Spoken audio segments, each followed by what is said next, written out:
اور پاکستان کے عوام نے یہ فیصلہ کرنا ہے 8 فروری کو، کیونکہ یہ فیصلہ ہوگا 8 فروری کو، جس دن صبح 9 بجے ہی ہو جائے گا کہ پاکستان کے عوام کس طریقے سے نکلتے ہیں گھروں میں، دیہاتوں میں، شہروں میں، گلیوں میں، بازاروں میں، جیسے نکلتے ہیں اپنا کاروبار چھوڑ کے، کام کاج چھوڑ کے، خواتین، نوجوان، بچے، سب جو کہ اہل ہیں ووٹ ڈالنے کے، وہ کیسے نکلتے ہیں 8 فروری کو۔ 8 فروری کو اگر وہ نکلیں گے تو یہ کچھ بھی نہیں ہے، یہ کاغذات، یہ 1000 نہیں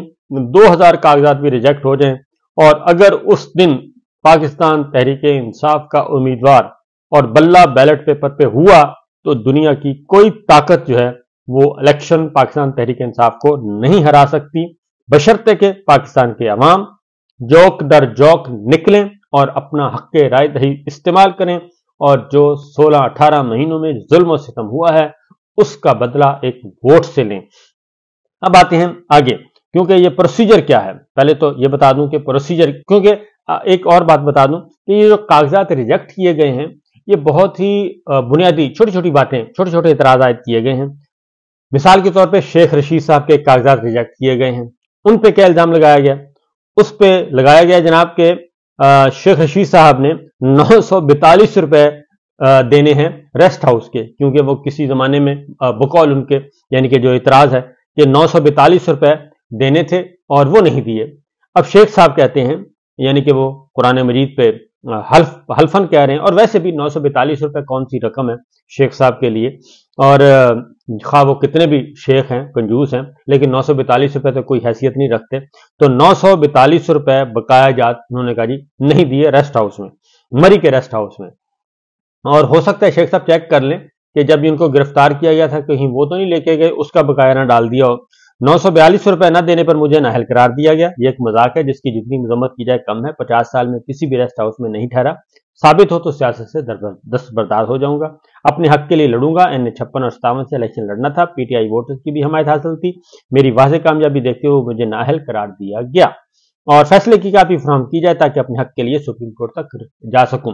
اب یہ ہے، اب ایک تو ان کو ڈسکوالیفائی کر دیا گیا، یعنی کہ کاغذات ریجیکٹ کر دیے گئے، اور دوسرا انہیں ابھی تک کاپی نہیں دی جا رہی کہ کاپی دے دیں کم از کم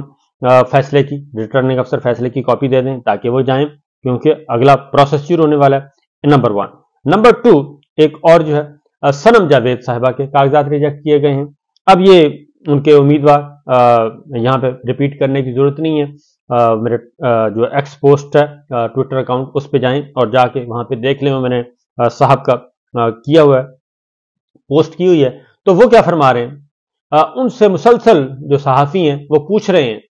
وہ پوچھ کے تھک گئے کہ جناب آپ نے صنم جاوید صاحبہ کے کاغذات پہ اعتراض کیا کیا ہے؟ اب وہ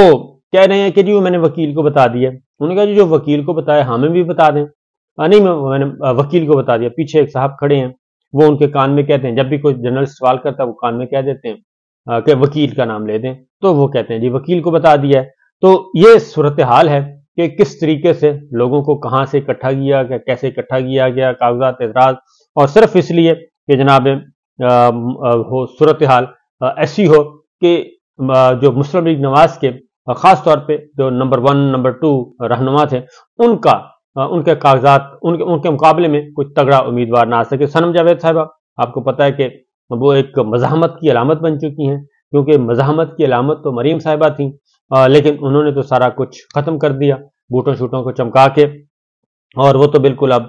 مزاحمت کیا، وہ تو مفاہمت بھی نہیں بلکہ وہ دوسری انتہا پہ جا چکی ہیں۔ لہٰذا اب صنم جاوید ہیں وہ جیل میں پڑی ہیں، اور جیل میں بھی پڑی ہیں، کمپرومائز بھی نہیں کر رہی، اور وہاں سے نکل بھی نہیں رہی، اور وہ لکھ کے بھی نہیں دے رہی، اور ایک عام خاتون ہیں، عام گھریلو لڑکی ہیں، صرف یہ ہے کہ وہ باشعور ہیں، اور ان کا مقابلہ کرنے کے لیے بھی مریم صاحبہ تیار نہیں ہیں۔ تو جب یہ سچویشن ہو جائے کہ ایک عام سی لڑکی جو کہ غیر سیاسی ہے اور ایک عام کارکن ہے، اگر اس کا مقابلہ پاکستان مسلم لیگ نواز کی حکمران خاندان کی ایک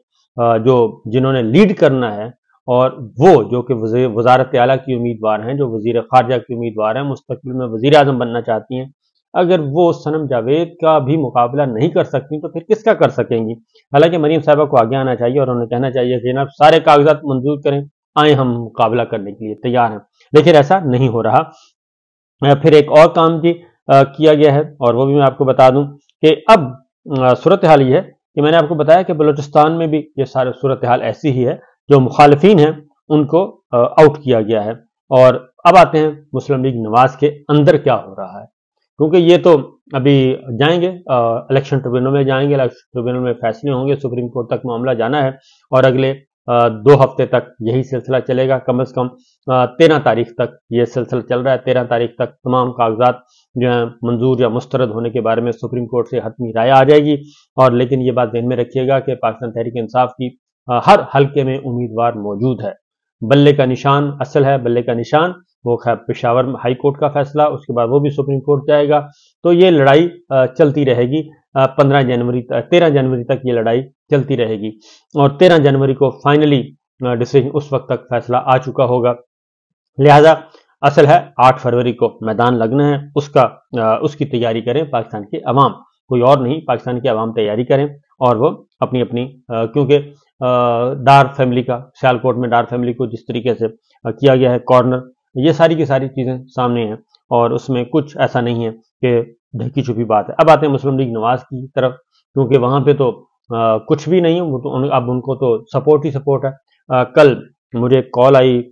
بہاول نگر سے، اور وہاں پہ جو مسلم لیگ نواز کے امیدواران ہیں وہ ابھی سے انہوں نے شروع کر دیا ہے، امیدواروں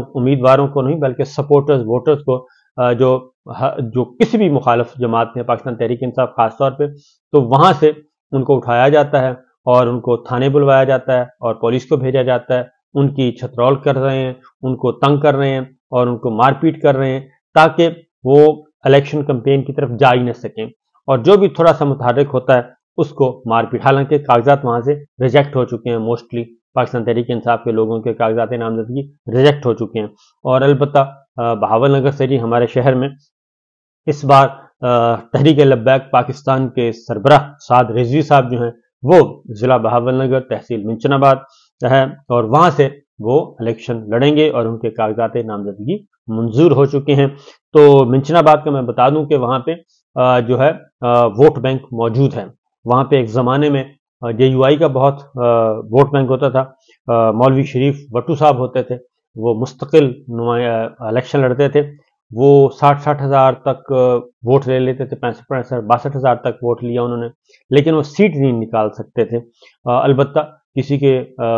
جو وہاں پہ ان کا ووٹ جو ہے وہ تقسیم ہو جاتا تھا، اس سے کوئی اور امیدوار پیپلز پارٹی یا مسلم لیگ نواز آگے نکل جاتی تھی۔ تو وہاں پہ ووٹ موجود ہے بہاول نگر میں،